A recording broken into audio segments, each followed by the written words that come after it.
Hi, Colby. Thank you for taking the time out of your day. No problem. It's good to be here. Can you tell us a little bit about yourself, please? Well, I'm in my senior year, last semester, here at the University of Florida. Boy, has it been a fun ride here. I'm from New City, New York, so it's been a pleasure to spend my time down south in the warm weather with the palm trees and the babes. My major has been exercise science, and in the future, I look to pursue myself in chiropractic school, and then someday practice the art of chiropractic in my own clinic.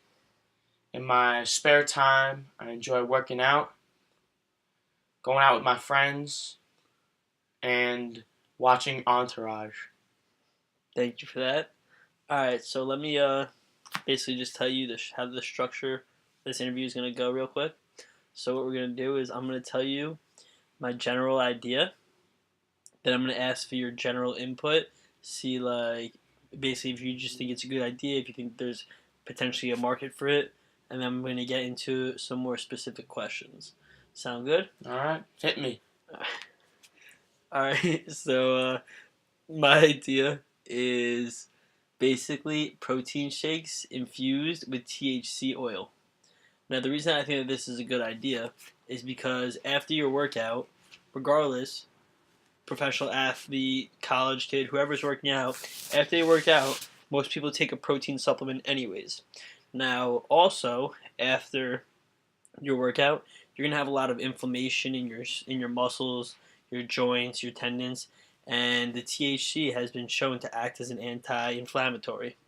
Now, the reason this is better than other anti-inflammatories, such as aspirin and Tylenol, is because these anti-inflammatories have been shown to act as blood thinners, which THC has not been shown to do. So that's my overall idea. Do you think that there's a market for it? So generally, I personally would take it depending on the time of day.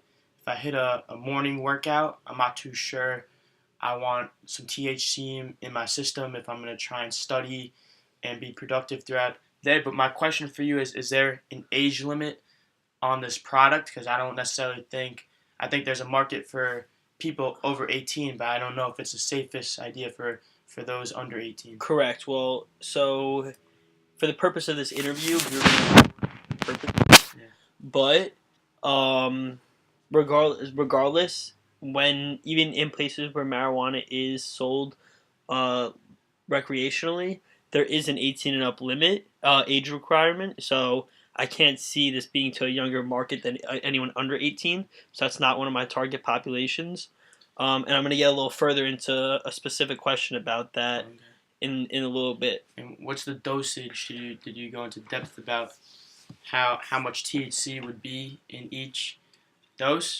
I'm also going to ask you another question about that in a little bit. I want to get quickly into basically the major target audience that I've seen, and then I'm going to ask you questions off both of your ideas, but thank you for bringing it up because those are great points.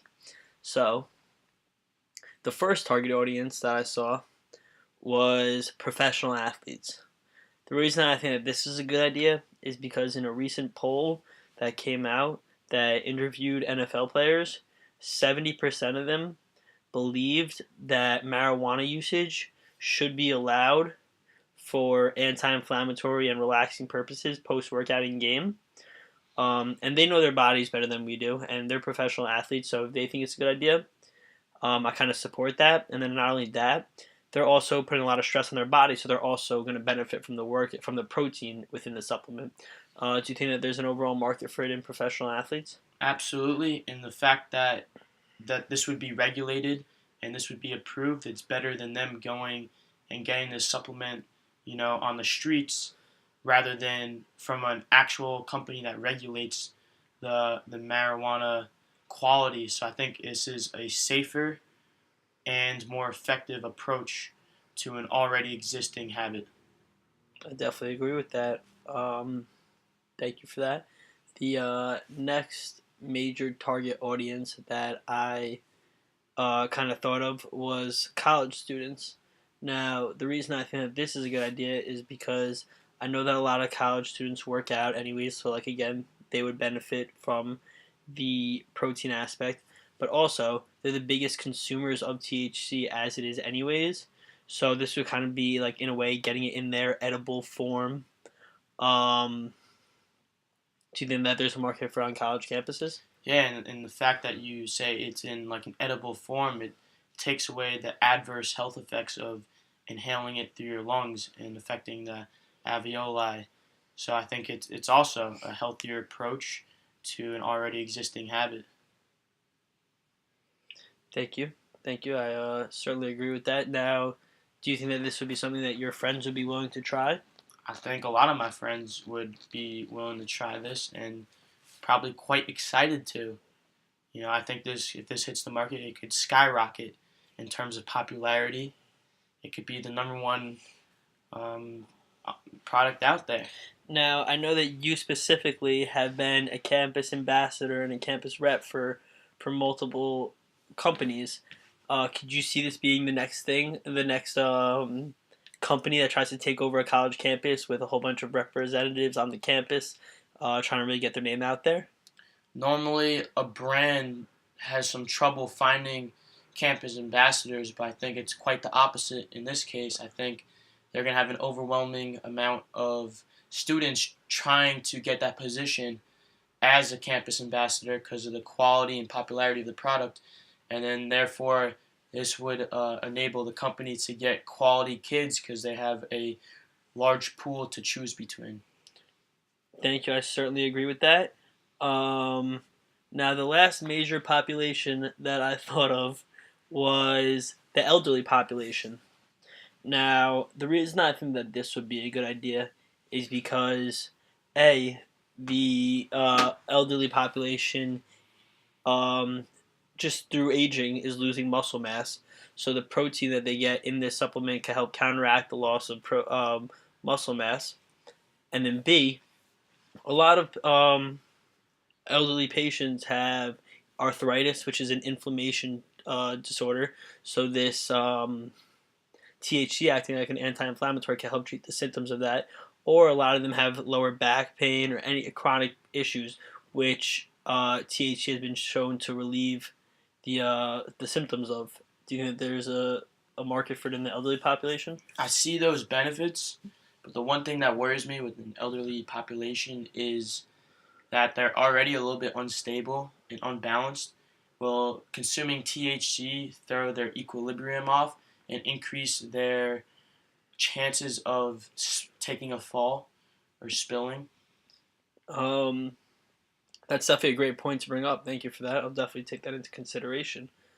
With that being said, if there is sufficient evidence out supporting the benefits of this supplement in the elderly population, do you think that just because the elderly population has negative stereotypes on marijuana, they'd be unwilling to try the supplement? Well, I think a lot of people are now reading about and their lifelong point of views are actually starting to slowly change with the evidence because you can't deny science and the fake propaganda that they grew up learning in school about marijuana is now debunked. So although for some it may be hard to confront reality, I think others will turn over to it. Thank you. That is the kind of the same way that I saw it. Now, getting off the target audience and into a question that you had before about the age groups. So let's say that this supplement took off and it's a huge success, and we could get it into like a GNC or a Vitamin Shop to sell the product. Do you think that because they would only be able to sell the supplement to 18-year-olds, do you think that it's too much to ask them to have to ID their customers? I think when you're dealing with a supplement that has legal ramifications, you should 100% show your identification. Do you think that asking these companies to ID their clients, their customers, would kind of deter them from trying to sell our supplement? Absolutely not. I think if you're underage, you're going to continue getting the supplements you normally get. And if you're overage and you're legally allowed to get the supplement, you simply take your ID out of your wallet and show it to them. You should be carrying your ID anyway. I'm asking if you think that it would deter the company like the GNC or the Vitamin Shop from from wanting to selling. sell the product? I mean, everything's about margins. If they see that they make big profits from it, they'd be silly to turn their head from it. If they thought they weren't going to make profits, then that's a different story. But the simple act of their customers showing identification, which should not deter them, unless they're bad business people and they don't care about their profits. Awesome. Thank you so much for your time, Colby. No problem.